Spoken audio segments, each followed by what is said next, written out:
The gavel comes down, the sound resonating through the courtroom like thunder. Everyone's eyes fix on Kody Brown, once the invincible head of the Sister Wives clan, now a man charged with crimes that would destroy his reputation for all time. His wives, the same women who stood beside him, are sitting mere feet away, not as allies, but as possible witnesses against him. This is not an episode of a reality show. This is real. This is Kody Brown's trial. What occurs when love, loyalty, and family fall apart within a courtroom based on reality? Stay with me, because the secrets that are uncovered here will make you question all that you believed you knew about the Browns. The air within the courtroom is thick, near to suffocating. Seats on wooden benches fill rows of onlookers, whispering amongst themselves, grasping at telephones, willing to hear every snippet of what's already dubbed the trial of the century in local gossip. Camera crews are forbidden entry, yet nothing prevents journalists from skirting pencil and paper, writing frantically, attempting to record every subtlety that crosses faces within. Behind the defense table stands Kody Brown. His golden blonde ringlets, once his badge of youth and charm, now seem slightly grayer, a little thinner, tumbling across his tight forehead. His jaw is clenched, his lips drawn into a stiff line as he taps his fingers anxiously upon the wood. The man who once swaggered before television screens as a self-assured head of a plural family now appears cornered, bereft of the control he had savored. The allegations against him are grave: financial fraud, tax evasion, and illegal schemes connected to the family's past efforts at managing plural marriage state to state. But the drama is not really in the allegations themselves, it's the witnesses. One after another, the very women who once referred to him as husband will be called upon to testify under oath. On the prosecution side, Christine Brown sits silently in the first row, staring at the back of Kody's head. Janelle sits next to her, arms crossed, expression stoic, and Meri nervously fiddles with her hands in her lap. And then there's Robyn, the lone wife who is still legally bound to him, sitting at the defense table just a few feet away from Kody, her eyes glassy with unshed tears. This is not marriage anymore. This is survival. The judge steps in, his black robe sweeping the floor, and the courtroom stands. Kody also stands, his face a mask of strained calmness, although the twitching of his jaw betrays him. As the judge thunders the session to order, the crack of the gavel sounds like lightning, and with it, the trial commences. The prosecution stands up first, a statuesque, authoritative woman named Rachel Peterson, her dark suit cutting as a knife, speaks to the court. "Your Honor, members of the jury," she starts, her voice crisp and measured. "This is not just a matter of financial improprieties, this is a matter of manipulation, coercion, and abuse of trust within a family. Mr. Brown took advantage of his wives and his family's celebrity to hide lies, and we're going to show that not only did he conceal funds, but he concealed the truth." Everyone's eyes turn back to Kody. His cheeks are rosy, but he fixes his eyes straight ahead, refusing to look at Christine's blazing gaze or Janelle's icy, unblinking stare. Robyn leans closer to him, whispering urgently, "Don't react. Stay calm," she says, her voice trembling just enough that the microphone doesn't catch it.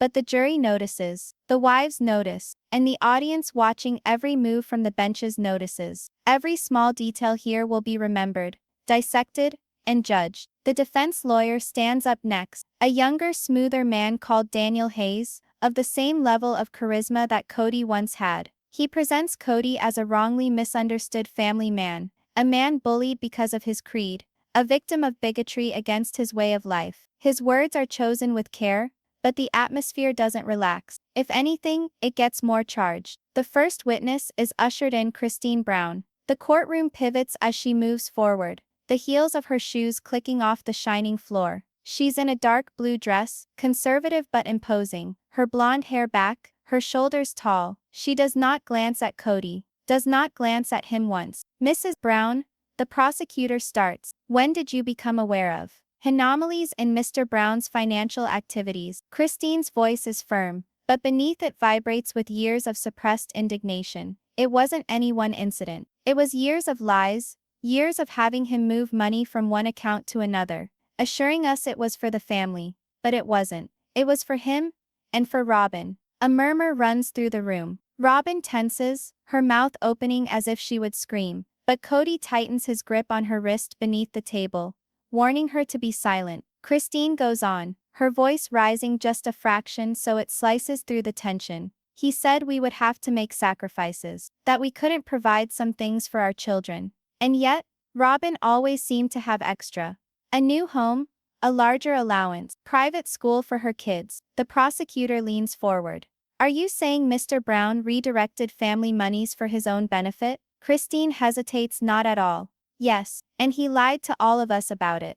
Kody pounds his fist on the table before his lawyer can restrain him. That's a lie, he yells, his words ringing in the chamber. Gasps ring out from the benches. The judge raps the gavel, and for a fleeting moment it seems that the entire room is going to erupt. When the man who used to have everything loses control in front of a jury, the fissures in his empire begin to appear. Christine doesn't blink. She turns, her eyes finally meeting Kody's, her voice steel. You have built this family on deceit, and now everyone is going to get to see the truth. The courtroom falls silent once more, but this time it is a heavier silence, filled with unspoken history and betrayal. The prosecutor thanks her, proceeding to more questions of dates, amounts, and records. But the harm has been done. Christine's testimony has established the tone. This is not about numbers. This is about betrayal, favoritism, and a family crumbling beneath the secrets. When Christine finally steps down, Kody avoids her gaze. Robyn squeezes his arm,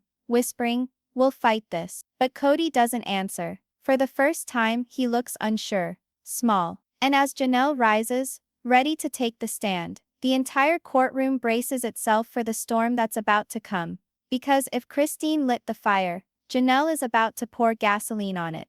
The courtroom seems colder now, as if air conditioning has been cranked up a notch. Or perhaps it's not the air, perhaps it's the tension that descended upon everyone since Christine removed herself from the witness stand. Now, all attention turns to Janelle Brown. She rises slowly as if reluctant to take each step forward. Her blonde hair is pulled into a plain bun, and her glasses are perched neatly on the bridge of her nose, making her look like the kind of woman who has had the burden of responsibility for much too long. There is no dramatic hip swivel, no blazing glare like Christine. Janelle doesn't require theatrics. Her power comes from her unobtrusive determination, and everybody in the room senses it. Kody shifts back and forth in his seat, foot tapping uncontrollably beneath the defense table. If Christine's testimony hurt him, Janelle's could quite possibly annihilate him. The prosecutor welcomes her warmly, then doesn't hesitate. "Mrs. Brown, you were in a spiritual marriage to Mr. Brown for almost 3 decades. How actively involved were you in the family's finances during that time?" Janelle takes a slow breath, readjusting her glasses. "Yes, I used to be the one who tracked the budget, the bills, the investments. I provided food, education, clothing for our children. And Kody," she looks at him for an instant, her lips compressing. Kody was busy with appearances. A ripple of laughter and murmurs spreads through the gallery before the judge silences them with a sharp bang of the gavel. The truth cuts deeper when spoken without anger, because calm voices often reveal the most painful realities. Janelle slouches forward in her chair. "I pleaded with him, Your Honor. I pleaded with him to be honest. I asked to see the statements, the accounts, and each time he said the same. Don't worry about it. I'm in control." But control was his tool. Her words linger in the air, weighed and ruthless. The prosecutor nods. "Can you provide a specific example?" Janelle's fingers clench on the lip of the witness stand, her knuckles white. "Yes. There was a moment when my son Gabe required medical care. I requested assistance with the bills from Kody. He informed me the family could not pay for it. He informed me we all must forego. But weeks went by, and I learned he had placed a down payment on yet another home for Robyn." Gasps are heard throughout the courtroom. Robyn squirms, her cheeks reddening as Kody's jaw clenches angrily, his teeth grinding. The prosecutor's tone cuts. "Are you telling this court that Mr. Brown withheld medical treatment for your son, while at the same time investing in upscale real estate?" "Yes," Janelle responds firmly. "That's when I knew it wasn't all about the money. It was about loyalty. It was about what he cared about. And that was never me. That was never my kids." Kody can't be quiet. He leans in, his voice breaking with anger. "That's not true. You don't know the pressure I was under." The judge bangs the gavel once more. "Mr. Brown, compose yourself. Another outburst and I will find you in contempt. Kody leans back, his face aflame. Robyn lays her hand on his arm, speaking in a hushed tone, but nothing she says penetrates. His gaze is fixed on Janelle, blazing with fury. And in that instant, the jury doesn't see a victim of bias, but a man coming apart at the seams from the strain of his own deceit. Janelle's tone is gentler, but only more biting. You always made us believe we weren't good enough. Kody, you favored some over others. You disciplined us when we complained. And now the truth is catching up to you. The prosecutor lets her words settle before asking another question. Mrs. Brown, did Mr. Brown ever use intimidation to keep you silent about financial matters? Janelle hesitates, pursing her lips. Then slowly she nods. Yes, he didn't threaten me with violence, but he used fear. Fear of losing him. Fear of being cut off. He would say things like, if you don't like how I run this family, you can leave. And for years I believed him. I thought I couldn't survive without him. Until I realized, my kids deserved better. Her voice cracks only a little on the word kids, and for the very first time her cool facade wavers. She dabs at her eyes hastily, flustered by the crack in her mask. But it's already been done. The jury sees the mother that's there. The sacrifice, all those years of silence, and all over the courtroom. Kody glares at her with a mix of anger and desperation. He realizes this isn't even testimony. This is character assassination. And it's succeeding. Sometimes the softest voices leave the loudest echoes. The defense lawyer stands up for cross-examination, attempting to right the ship. He smiles too smooth, too professional. Mrs. Brown, isn't it a fact that you did have access to the family accounts when you desired? That you were not in reality precluded? Janelle regards him, her eyes keen. Access? If by access you mean begged for morsels of information and given half-truths, then yes, I had access. But control? No. That was always his. The defense lawyer shifts uncomfortably, obviously annoyed. And yet you stayed in the marriage almost 3 decades. Why would you stay if it was so intolerable? The room comes to a silent stop. Everyone leans forward in anticipation of her response. Janelle breathes deeply. Because I had faith in the dream. I had faith in the concept of family, of solidarity, of faith. I wanted to believe that Kody was the man he said he was. And by the time I knew he wasn't, I was in too far, too deep. And I remained because I thought it's what God was commanding. But now, in hindsight, I realize it was fear, plain fear. The jury moves uneasily. Even the judge moves forward a little, his face grim. The defense attorney pushes one final time. Mrs. Brown, isn't it true you profited financially from Mr. Brown's work? That you lived in the houses he bought and benefited from the glory and wealth of the TV show? Janelle doesn't blink. Yes, I stayed in those houses. Yes, I was on the show. But ask me this, does staying in a house equal freedom? Does appearing on TV equal an unbroken heart? I benefited certainly, but so does a convict who gets fed while he's incarcerated. That doesn't equal freedom. The words hit like a sledgehammer. Even the defense lawyer is stunned into silence. He clears his throat, grumbles, no further questions, and sits down defeated. When the truth is told without fear, it does not land. It devastates. As Janelle leaves the stand, she doesn't glance over at Kody. She doesn't have to. Her testimony has already inserted the knife deeper than Christine's ever had. Kody slumps forward, his eyes white with fear, his hands clenched around the table so tightly that his knuckles turn white. He mutters in a hoarse whisper to his lawyer, "She's lying. They're all lying. They're conspiring against me." But the glint in his eyes reveals something more. Not only anger, not only denial. For the first time, fear. And then the prosecutor calls its next witness, Meri Brown, the woman he first married, his lawful spouse for decades, and the woman he publicly embarrassed when he divorced her to marry Robyn. The courtroom breathes its collective breath in anticipation. Because if Christine started the fire, and Janelle spread the gasoline, Meri is going to light the match that burns it all down. The most surprising testimony is yet to emerge. Don't even consider leaving now.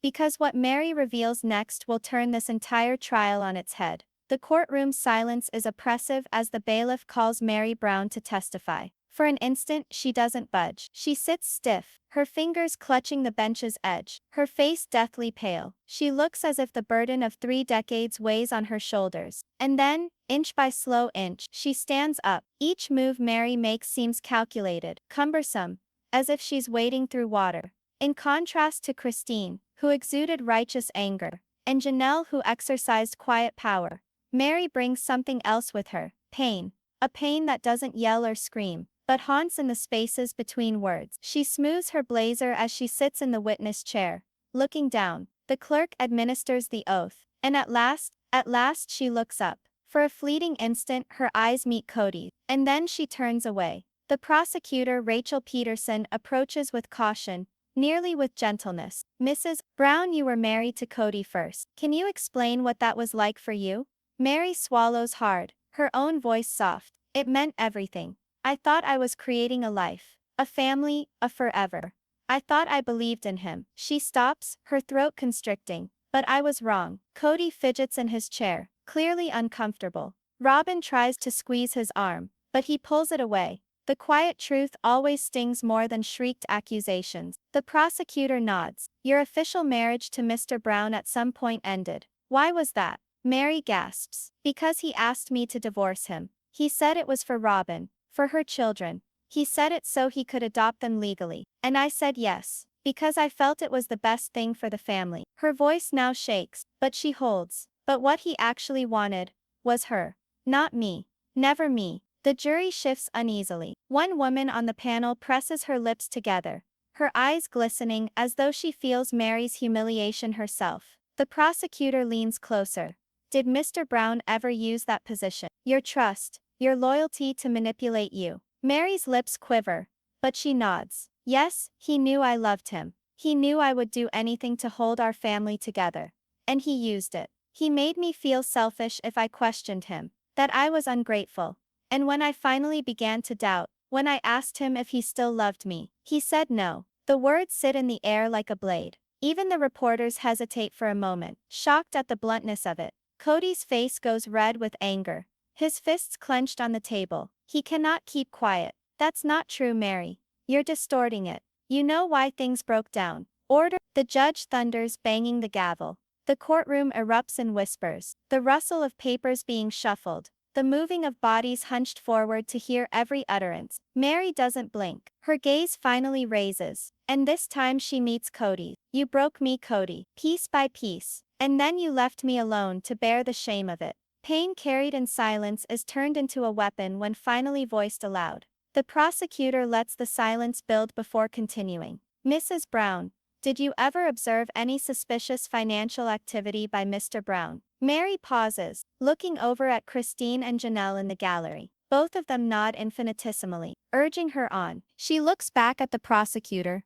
"Yes, I witnessed things. I witnessed money going missing. I witnessed signatures being made without our awareness. And each time I questioned it, he said the same thing. That it wasn't my business. That I didn't know. That if I just trusted him, everything would be okay." Her tone turns curt. "But all was not well. We were up to our necks in debt.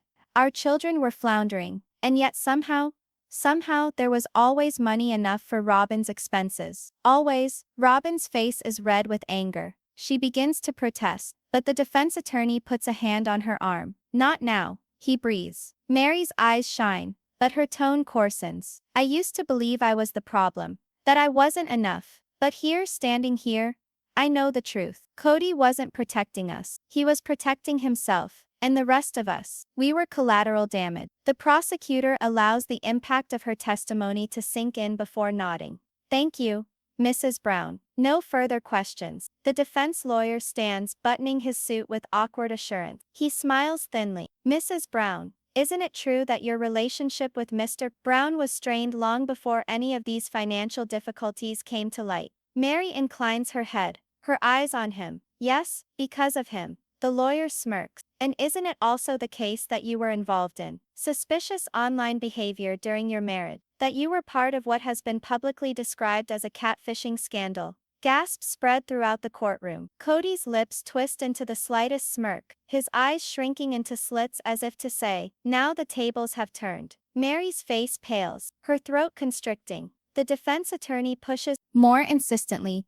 "So, Mrs. Brown, would it be accurate to say that maybe your testimony here today is not so much driven by truth, but by resentment? By revenge for the shame you suffered in that scandal? The courtroom erupts in a buzz of whispers, reporters writing frantically. Meri's hands tremble on the stand. For a moment, it looks like she might crumble. But then she steadies herself, lifts her chin, and speaks. Not with anger, not with denial, but with devastating honesty. Yes, I was catfish. I was lonely. I was desperate. And I made a mistake. But it was a mistake made in a void of sorts. It was made because my husband left me before the papers did. He left me hungry for love, for attention, for affection. And when I did not find it at home, I sought it out elsewhere. I take responsibility for that mistake. But don't you think you can use it to excuse his deceptions? Her voice shudders, not out of weakness, but out of strength. The jury is on the edge of their seats. Even the judge glances overcome. The strongest testimony isn't flawless. It's human. And humanness overwhelms walls that lies cannot. The defense attorney stammers, his smirking face gone. He says, "No further questions," and sits down, obviously knowing his try at discrediting her has made her all the more sympathetic. Meri exits, her eyes brimming with tears, but her back firm. She doesn't glance at Kody once more. She doesn't have to. Her honesty has already been expressed. The courtroom is more oppressive now, as if the walls themselves are sagging under the weight of deceit and secrets. Kody sits stiff at the defense table, his knuckles white-knuckled, his breathing tight and shallow. The empire he constructed, the family he paraded on television, is crumbling around him, not from external assailants, but from the very women who once stood by him. The judge asks for a brief recess. The jurors file out, the onlookers stretch their legs, but nobody gets up. Not exactly. They stand in the aisles, talking desperately, buzzing with the charge of what they've just heard. But when court is back in session, the prosecution is not calling another wife. They're calling someone else, someone surprising, someone who can turn this whole trial in a direction nobody ever anticipated. The bailiff says the name, and gasps spread through the room like a shockwave. It's not a wife, it's one of the kids. And when a child testifies against their own father, the trial is changed forever. Bear with me, because Section 4 is where the heartbreak is deepest. When the judge brings the court back in session, the atmosphere changes. The air is denser, more delicate, as if everyone senses the earth beneath them beginning to split apart. The wives have testified, and their testimony has carved gashes in Kody's painstakingly built persona. But now, the prosecution is going to bring this trial to a place nobody, including Kody, anticipated. The bailiff's throat clears, his voice ringing through the room. The prosecution calls Gabriel Brown to the stand. Time stands still for an instant. A silence sweeps through the benches, reporters' pens suspended over paper. Even the jury's eyes bulge. A boy, not a small one, but still a kid in the court's book, is going to testify against his own dad. Kody tightens, his face whitening. "No," he mutters curtly to his lawyer. "No, they can't do that. They can't involve my children in this." His words are half prayer, half order, but useless nonetheless. The judge doesn't even glance at him. From the rear of the courtroom, Gabe moves slowly to the front. He's taller now, nearly a man, but his feet are uncertain. His hair falls across his forehead. His eyes dart back and forth between the floor and the witness stand. This is no place for kids. This is no fight he ever wanted to have. But here he is, because somebody has to say something. He recites the oath in a shaking voice. When he sits down, his hands writhe around each other in his lap. He does not glance at his father. Not even once. The prosecutor steps up cautiously, her voice gentler than before. "Gabriel, thank you for your presence. I know it is not easy. Can you speak to the court, in your words, about what it was like to grow up with your father, Mr. Brown?" Gabe swallows hard. His voice breaks initially, then firms. "It was complicated. On television it seemed like we were all one big happy family, but at home, it wasn't like that. Dad was always doing something, always preoccupied, and if you weren't one of Robyn's children, you were invisible." Gasps ripple around the room. Kody winces as if punched. Robyn's hand shoots up to her mouth, tears already flowing. The voice of a child can pierce through walls of denial faster than any adult's accusations. The prosecutor nods gently. "Invisible, Gabriel? What do you mean by that?" He fidgets in his seat, his eyes welling up. "I mean, he didn't care. Not really. I tried to get his attention. I tried to speak to him, but if Robyn or her children required something, he abandoned everything. And when I required him most, he wasn't there. The prosecutor's tone diminishes. Can you describe a particular moment that comes to mind? Gabe's lips quiver. He looks quickly at his mom, Janelle, who offers him a barely perceptible nod of encouragement. He draws a tremulous breath. Yeah, it was during the pandemic. I was struggling so much. I needed to see him. I wanted to see him. But he wouldn't come. He said it was too dangerous, that he had to keep Robyn's family safe. But he never considered how that made me feel. He didn't even call on my birthday. A shocked gasp pierces the gallery. A number of jurors squirm, one even ruffling his head.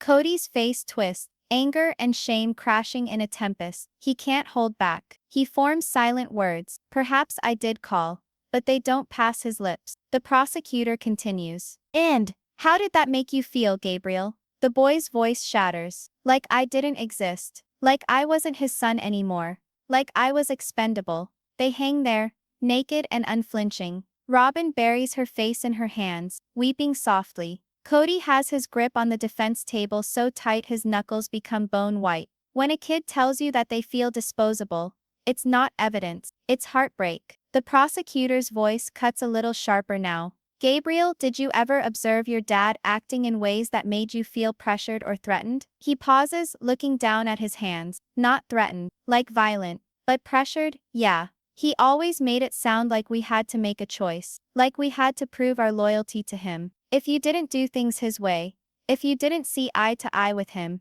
he guilt-tripped you, like you were betraying the family. His voice turns cold instantly, years of pent-up anger pouring out. But he was the one betraying us. He was the one who deserted. The courtroom is silent as a grave. Even the judge doesn't interrupt. The prosecutor takes a pause before putting forth the last question. Gabriel, if you had to tell your dad one thing at this moment, what would it be? For the first time, Gabe glances up. His eyes meet Kody, eyes brimming with pain, anger and something else, disappointment. His voice remains firm, but his hands tremble. I'd say to him, you were meant to be our shield, but you only shielded yourself. And when all you have left is Robyn, you'll finally know what it's like to be alone. The courtroom gasps in unison. Janelle covers her mouth, tears streaming down her face. Christine weeps soundlessly, shoulders convulsing. Even Meri dabs at her eyes. But Kody sits frozen. His face is red, his chest heaves, but his eyes look hollow. For the first time in his life, the man who prided himself on control has no words. None. When silence becomes your only defense, you've already lost the battle. The prosecutor nods softly. Thank you, Gabriel. No further questions. As Gabe resigns, the gallery erupts into murmurs. Journalists scribble madly, cameras flash through the door windows, and the faces of the jurors are creased with pity. The damage is done, not repairable, not forgettable. Kody glances toward his lawyer, his voice hardly above a whisper. We have to stop this. We can't allow them to bring in more children. His hands shake, sweat beading at the temples. They'll ruin me. The lawyer doesn't respond. He already knows it appears that way. The judge demands order, the gavel thudding like a heartbeat. The court will reconvene tomorrow morning. Until then, we are adjourned. The courtroom is filled with chaos, as the crowd stands and files out, voices colliding in a frenzy of conjecture. But Kody does not get up. He remains seated, hunched in his chair, looking at the vacant witness stand, where the echo of his son's voice still hangs in the air. And then, something shifts. Christine leans forward from the gallery, staring at him. Her voice, low and biting, cuts through the din. This is only the start, Kody. You have not heard the worst. Kody slowly raises his head. His eyes are red-rimmed, his lips shaking. For an instant the mask drops, and all can see the terror beneath. Because tomorrow's testimony will not only be from the wives, will not only be from the children. Tomorrow the courtroom will hear a witness who is not family whatsoever, but knows the Browns better than anyone ever knew. The air within the courthouse is charged. Reporters flit in and out, cameras pop in the corridor, and murmurs reverberate off marble walls. For days Kody Brown has been depicted as a manipulator, a man who twisted the rules of love, marriage and law, to fit his ambition. Today the defense will counterattack. Robyn sits before the witness stand, red-rimmed eyes, brimming with tears, a box of tissues, clothes at hand. She wipes her cheeks, her voice shaking as she starts. Kody is not the monster they're making him out to be, she whispers, almost begging the jury. He's a father, a husband, a man who simply wanted to guard his family. We lived with fear for years, fear of being torn apart, fear of being shamed for our way of life. If he made mistakes, it was out of love, not cruelty. For the first time, Kody glances up. Tears sparkle in his eyes. It is like Robyn's words, cast a shield over him, and he is momentarily less like a man on trial, and more like a man trapped by the world. But the prosecution awaits. Christine bends forward, fiercely whispering to her lawyer. A swift nod, and the attorney moves toward the witness stand. Mrs. Brown, he starts, his voice biting but under control. You claim Kody came from love. Tell us then, was it love when he imposed fiscal choices without input from his other wives? Was it love when he abandoned children, who no longer fit his idea of family? Robyn stutters, her fingers gripping the tissue box as a lifeline. He was under pressure. We all were. The world was watching us. The attorney leans in closer. No, Mrs. Brown. The world was not watching. You were. You and Kody. You wanted the cameras, the money, the limelight. And when the others started to estrange themselves, you stood with him because the limelight was all that mattered. A murmur breaks out in the courtroom. Robyn's head shakes wildly, her voice cracking. That is not true. I loved him. I still love him. But the jury remains unmoved, and finally cracks start to appear in Robyn's evidence. In the meantime, Janelle sits quietly in the back of the courtroom. Her skin is pale, lips compressed into a tight line. She hasn't said much in this trial, out loud, but she knows that her quietness can't go on forever. Kody wasn't only her husband, he was the man who had once promised her stability, security, and a mutual dream. And now, that dream has turned into dust. Her lawyer whispers in her ear, tomorrow it will be your turn. The jury must hear from you. Janelle nods, but anxiety churns in her belly. Testifying would mean reopening wounds she covered so long ago. She can already sense Kody's eyes boring into her back, as if challenging her to betray him. The judge clears his throat and calls the courtroom to order. We will take lunch recess, he announces. The gavel rings out, its reverberation sounding like a last drumbeat. As the crowd thins, Christine turns to Janelle. Her voice is soft, but laced with steel. It's time, Janelle. You must tell them everything. Janelle swallows. She knows Christine has a point. But telling the truth involves revealing more than money lies. It involves dragging hidden secrets, intimate moments, and even her own mistakes into the glare of a public courtroom before strangers. And the ultimate question gnaws at her. Will the truth liberate her, or destroy her utterly? The morning of the storm comes. Black clouds converge over the courthouse, and rain splatters the windows in tiny fists demanding notice. Inside, tension hangs heavy. Everyone is aware Janelle will be on the stand today. Even Kody is fidgety, his jaw clenched, his fists clenching and unclenching under the table. When Janelle gets on the stand, there is silence. She sits upright, but her hands quiver, ever so slightly on her lap. The oath is recited, and she swears with her hand raised. Her voice, while soft, does not falter. I do. The prosecution starts softly. Mrs. Brown, tell us what it was like inside the Brown household, when the cameras weren't on. Janelle takes a slow breath, her gaze sweeping across the jury before dropping to the floor. It was different. On television we smiled. We told each other we loved one another. We pretended to be happy family. But when the cameras went off, the reality was more difficult. Kody dictated the rules, and if you were not in compliance, you were punished, not by body, but by emotion. You'd be excluded, ignored, dismissed. We were his family in name, but not in practice. It was his domain, and we were citizens. There is a collective gasp, drifting through the gallery. Kody thumps his fist on the table, shouting, "That's a lie." The judge bangs the gavel. Order. Mr. Brown, you will hold your tongue, or I will find you in contempt. Kody glares at Janelle, his chest heaving. Janelle looks back at him, and finally she does not avert her eyes. The viewers at home can feel it too. This is not just about law anymore. It's about freedom. A woman shattering decades of silence. The prosecutor goes on, pushing for more. Mrs. Brown, did Kody ever coerce you into making choices you were not at peace with? Janelle nods. Yes, many times. He said where I could live, how to raise my children, even when I could and couldn't work. And when I pushed back, he reminded me it was for the family. But it wasn't. It was for control. Always for control. Her words linger in the air. The jury writes notes, their eyes fixed on her. But the defense is not finished. When it's their turn, Kody's lawyer stands up, a wicked grin on his face. Mrs. Brown, isn't it true that you remained in this marriage for years, even decades of your own volition? Nobody forced you. You made this choice. And now, only when it's convenient, you cry victim. Janelle tenses up. The question cuts too close. Because it isn't exactly a lie. She did remain. She did obey. And somewhere inside of her is a nagging doubt that she might have escaped earlier. Her voice trembles. I thought I wanted it. I believed in the family. I believed in him. Kody takes advantage of the moment, speaking in a hushed tone, loud enough for the jury to hear. Exactly. She trusted me. And now she betrays me.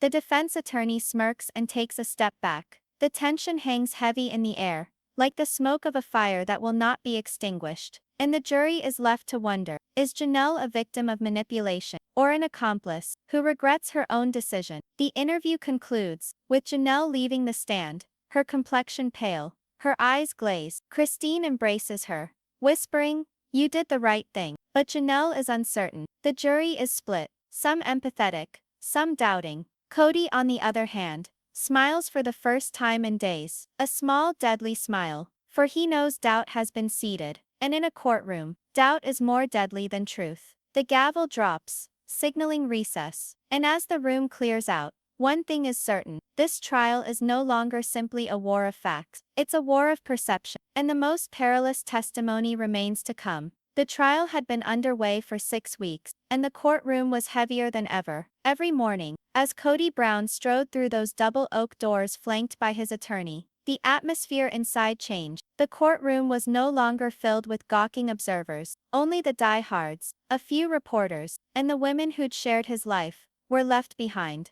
But today, rumors were circulating that something huge was going down. The prosecution was prepared to present evidence from an unanticipated witness, a person whose appearance could impeach the defense as a whole. The tension hung thickly in the air, near suffocation. Christine sat stiffly in her chair, hands clenched tightly in her lap, as Janelle leaned forward with her lips compressed in a tight line. Meri was quieter than the others, but held her pen so tightly her knuckles were white. Even Robyn, who had struggled to keep some sense of dignity during the ordeal, couldn't keep the shake from her hands as she pushed her glasses up her face. Everyone was aware that after weeks of numbers and financial ledgers, papers and fiery cross-examination, today was something different. This wasn't paperwork or technicalities anymore. This was betrayal fleshed out. The judge entered, and everyone stood. The gavel fell once, crisp and decisive, stifling the murmurs. The prosecutor stood tall, his voice measured but purposeful, as he declared, "Your Honor, the state calls Savannah Brown to the stand." The room burst forth in gasps. Kody's head jerked up, eyes opening wide with shock. His daughter, his own flesh and blood. The prosecution had based everything on financial experts and former business partners for weeks now. But this was intimate. Savannah, the unassuming, stubborn daughter of Janelle, moved slowly to the stand. She never once glanced at her father. She was dressed modestly, her blonde hair securely pulled back, and she appeared to be calm, though the shaking in her step revealed her unease. She put her hand on the Bible, swore to speak the truth, and sat down, lacing her hands together in front of her. "Savannah," the prosecutor started softly, "thank you for coming. I know this is difficult. Can you, in your own words, explain to the court why you're here today?" She spoke in a steady, if low voice, "Because I couldn't remain quiet any longer. I saw my mom fight. I saw our family come apart. And I witnessed things my dad did that made me uncomfortable. I know what he kept secret. And I know who he harmed." What followed would rip open sores the family had worked so hard to keep shut. Kody shifted in his seat, his lawyer jumping to his feet. "Objection, Your Honor. Relevance." But the judge held up his hand. "Overruled. Let her go on." Savannah's eyes flashed toward her father for a moment before returning to the prosecutor. "He always said we didn't have enough money, that we had to make do. My mom clipped coupons, skipped dinners, fretted about bills. But then I saw him, late one evening, talking with individuals in the drop, swapping envelopes. I didn't know at first, but later found papers concealed in a desk drawer. Bank accounts, offshore payments, money that didn't add up to what he was saying to us. A ripple of shock through the room. Janelle put her head into her hands, tears slipping silently down her cheeks. Christine's jaw was clenched, anger blazing in her eyes. Robyn was seated, frozen, lips wide open, staring at Savannah as if her world had come to an end. And in that moment, audiences knew this wasn't a family feud anymore. This was a daughter's testimony that would forever ruin her father.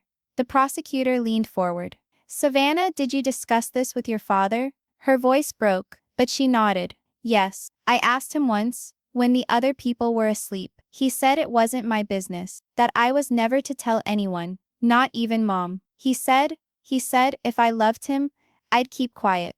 The courtroom became quiet. Kody's eyes were shining, his lips quivering as if he were about to say something, but he stayed quiet under his lawyer's firm hand. Savannah's testimony went on, each word drawing a picture of a man who had warped loyalty into silence, love into fear. She spoke of the nights of worry, the times she had heard her mother crying behind a locked door, the shame of realizing their hardships weren't due to bad luck, but to secret choices. Kody's attorney's cross-examination was vicious. He attempted to depict Savannah as confused, too young then to understand what she'd witnessed. But she didn't falter. Her voice became more confident, her shoulders squared. No, she replied firmly. I know what I saw, I know what I heard, and I know my dad lied to us. The punch was devastating. The jury remained still, pens not moving, eyes locked on the young woman who had just torn down the defense's pillars. The audience at home could already sense it.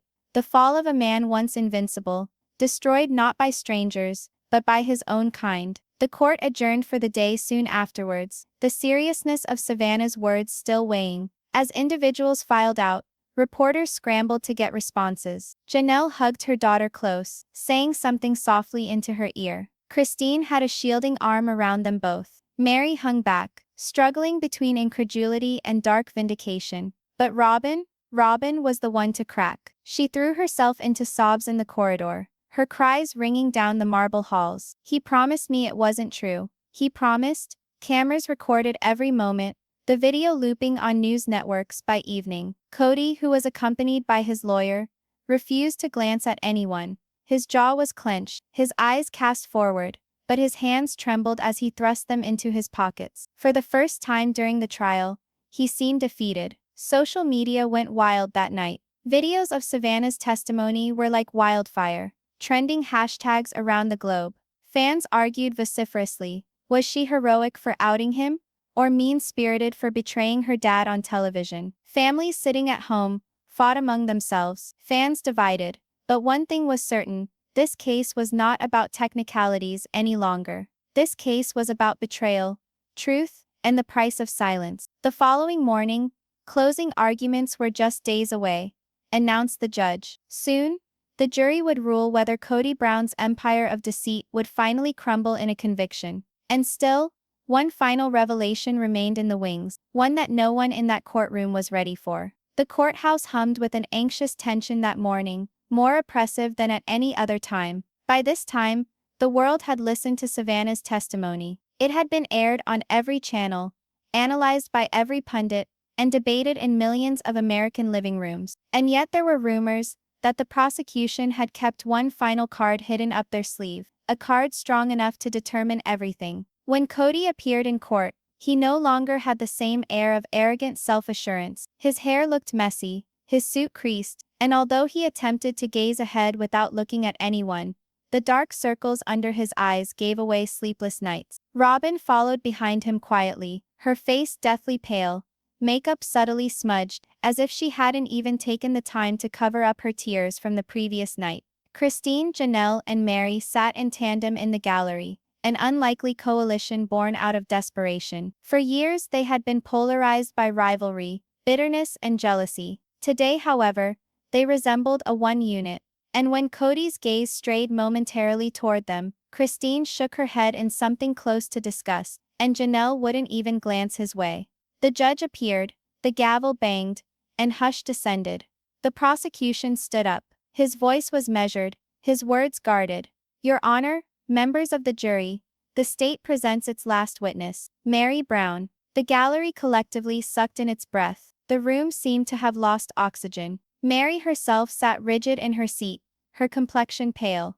Nobody had expected this. No one did. Slowly, robotically, she got up, her heels clicking daintily against the glossy wood as she walked to the stand. Kody's head jerked in her direction, anger burning in his eyes. No, he growled under his breath, lips retreating. His lawyer put a hand on his arm, speaking softly but with an edge. Sit down. It was done though. Everyone in that courtroom had witnessed the naked terror cross the face of Kody Brown. Meri put her hand on the Bible, promised to tell the truth, and sat back in the witness chair. She clasped her trembling hands in her lap. For years, she had been the quiet one, the forgotten wife, the woman who had been relegated to the sidelines, as Kody chased his new aspirations with Robyn. Now, as the country watched, she had found herself uniquely powerful. The prosecutor went softly. Meri, I know this is hard, but can you tell the jury in your own words what you know about the financial arrangements at the center of this case? She paused, looking at Kody, who scowled at her with an expression so piercing it would have sliced through glass. For a second it looked as if she'd retreat, but then Christine leaned forward in her seat, bobbing her head minutely, as if inciting her to go on. Meri breathed in. I kept quiet for a while, longer than I ought to have. But the thing is, I knew.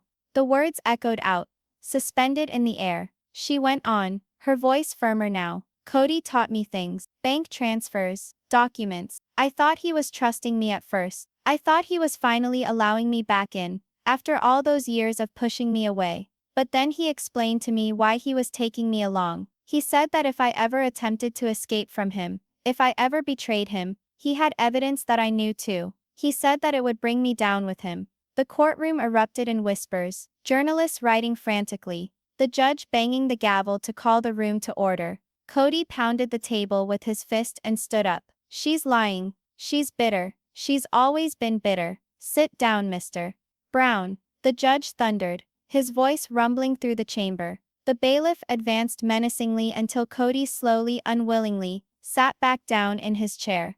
Meri's eyes welled up with tears as she went on. He made me feel trapped, like I couldn't leave, like I had to keep his secrets, or lose everything. That's why I stayed so long, why I let him humiliate me on national television. Because I thought if I betrayed him, he'd drag me down with him. The jury sat rigid, each face fixed on her. The prosecutor leaned forward. Meri, is there evidence to back this up? She nodded deliberatively. Yes, I made duplicates, emails, bank records. I thought, if he ever turned on me, I'd have protection. I didn't want to use them. But, she collapsed, hands over face. But I can't keep it inside anymore. The gallery erupted once more. And this time the judge didn't quiet them immediately. The impact of her admission was tremendous. She wasn't merely validating the prosecution's account. She was blasting it wide open with insider evidence. And suddenly the case had moved into a position Kody could not dig himself out of. The defense flailed at cross-examining, portraying Meri as a jilted bride, bent on revenge. But her silent, shuddering dignity was not to be broken. Any attempt to destroy her credibility just served to make her more pitied, more credible. The jurors sat up straight, nodding minutely as she replied serenely, her phrases slicing like a glass cutter. For the first time in his entire life, Kody Brown had lost control of the story. By late afternoon, the testimony was finished, and the judge recessed before closing statements. The courtroom slowly emptied, crackling with energy. Outside, reporters swarmed, microphones held out in front of anyone willing to talk. Christine referred to Meri as brave. Janelle pronounced, this was the truth that needed to come out. Robyn, though, swept away in silence, covering her face from cameras, her allegiance to Kody eroding visibly with each step. And Kody? He was escorted out a back door, slumping his shoulders, messing his hair, the blaze of his eyes tempered by something much more sinister, fear. That evening, America was stuck to their screens. Talk shows analyzed every word that had been spoken by Meri. Social media flashed with hashtags such as #MeriSpeaks and #CodyExposed, and fans speculated endlessly about what the outcome would be. Some said this was it, that it was over for the Brown family once and for all. Others said Kody still had some surprises up his sleeve, that he would battle until the very end. But the reality was irrefutable. The walls had closed in. And the following morning, when the closing arguments started, the world would finally know if the man who founded his dynasty on secrecy, manipulation, and control could survive the overwhelming power of truth. And yet, one last twist lay in wait. A twist that no one, not even Meri, had anticipated. The courthouse was filled to capacity that morning. Reporters blocked the corridors, cameras snapped constantly, and the air was heavy with that peculiar stifling hush that always precedes history in the making. For weeks, America was riveted by this trial. Kody Brown, the once proud patriarch of Sister Wives, now faced charges of financial fraud, betrayal, and manipulation on a level no one had ever conceived. And now it was up to the jury to rule if he would be free to go, or lose everything. Inside the courtroom, the air was intolerable.